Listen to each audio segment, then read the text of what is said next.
All right, let's dive right into this explainer. Today, we're going to trace an absolutely fascinating journey, uncovering how Maithili transformed from hidden ancient roots into a vibrant modern language. We're looking at a linguistic timeline that spans over 1,000 years, mapping out how the way everyday people speak actually reflects shifting borders, changing politics, and real human struggles.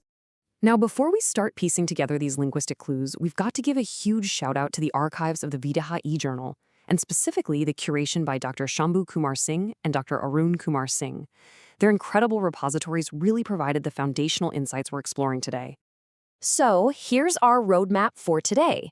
We'll start with the origins of early Maithili, trace some ancient words, dig into the great timeline debate among scholars, map out the 8 living dialects, and finally wrap things up with modern themes and poverty. Okay, part 1, origins of early Maithili. Let's see where this whole thing actually started. You know, when you want to find the origins of a language, you'd probably expect to just find an old book written in it, right? Well, scratch that. History is rarely that simple. What's wild is that the earliest traces of Maithili were completely hidden.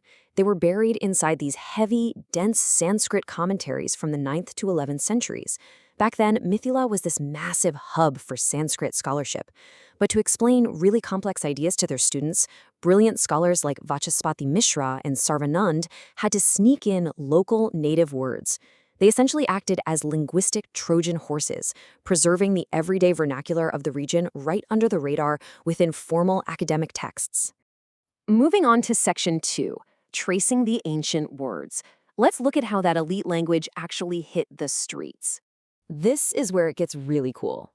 Check out how these formal Sanskrit terms literally morphed into the everyday words people still use today. Like the formal Sanskrit word for onion, palandu, it shifts into piaju.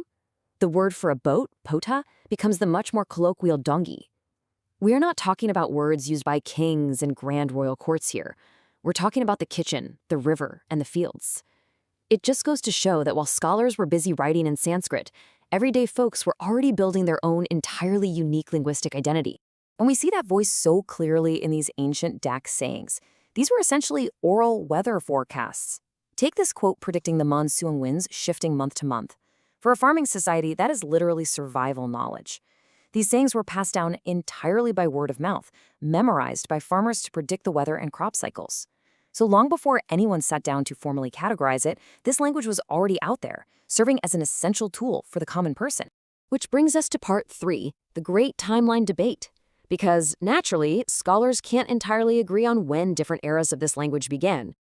So if you put 5 historians in a room, you're going to get 6 different timelines. Case in point, Dr. Jayakant Misra. He anchors his timeline firmly to major political shifts. He argues that the modern era of the language kicked off in 1860. Why then? Well, that's when the Durbanga Raj came under the British Court of Wards. Basically, his view is that when the British took over administration and shook up the educational systems, it completely altered the cultural and literary output of the region. For him, politics changed the pen. But then, on the flip side, you have Dr. Sapadra Jha. He entirely bypasses the political stuff and looks purely at the language development itself.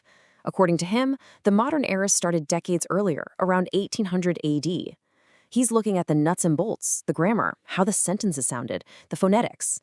He argues that a recognizable modern form of the language had already taken shape organically, regardless of who was sitting in the administrator's chair. So academics are still debating this purely on academic grounds. Did the modern literary spark come from the massive social wake-up call following the 1857 rebellion, or was it the strict administrative and school changes in 1860?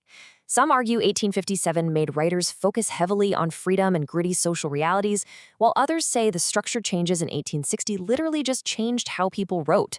We're definitely not picking sides here, but it is super fascinating to see how historical events act as the very heartbeat of a language's evolution. All right, let's jump into Section 4, the 8 living dialects. Because a language is never just a straight line. It flows and branches out like a river network. Thanks to incredible documentation by linguists like Grierson and Govind Jha, we know this language actually morphed into 8 distinct, vibrant regional dialects. And it's all about geography. If you head way north toward the Nepal Terai, the vocabulary shifts. Travel east towards Purnia, and you hit the eastern dialect.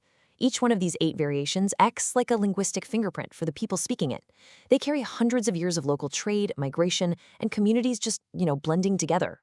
Let's zoom in on one specific example, Bajika. This is the Western dialect spoken over in Muzaffarpur and Vaishali.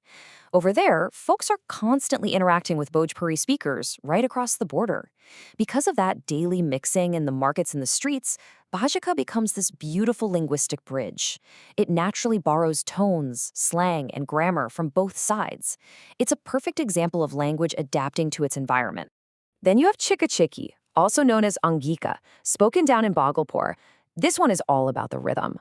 They have this awesome habit of adding little tags like ki or ho to the ends of their words. So instead of just asking, "Did you hear?" they'll say, "Sunaloch." It completely changes the musicality of the conversation. It gives the whole Anga region this totally unique flavor and really reminds us that language isn't just about sharing information. It's about identity and belonging. Finally, Section 5, Modern Themes and Poverty. Let's see what happens to the focus of the language when the modern world comes crashing in.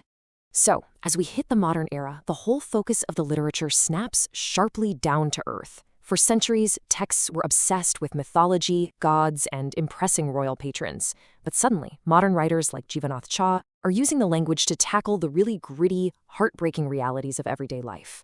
We're talking about rural poverty, farmers totally at the mercy of unpredictable rains, and the painful reality of laborers forced to leave their ancestral villages for crowded cities. They stopped treating poverty as just fate and started framing it as a paralyzing social curse. The vocabulary itself had to stretch to capture that raw human struggle, which leaves us with a really powerful question. How does a language born in the courts of ancient scholars evolve to become the ultimate voice for the struggling commoner? It's pretty amazing when you step back and look at it. A language isn't just a dusty collection of ancient words. It's a living, breathing tool that survives by adapting. From scholars sneaking words into 9th century texts to farmers predicting the rain, right up to modern playwrights giving a voice to the marginalized, the evolution of this language is literally the evolution of its people. So think about it. What history are you carrying on your tongue today without even realizing it? Thanks for exploring this fascinating journey with us through this explainer. Keep learning and keep asking questions.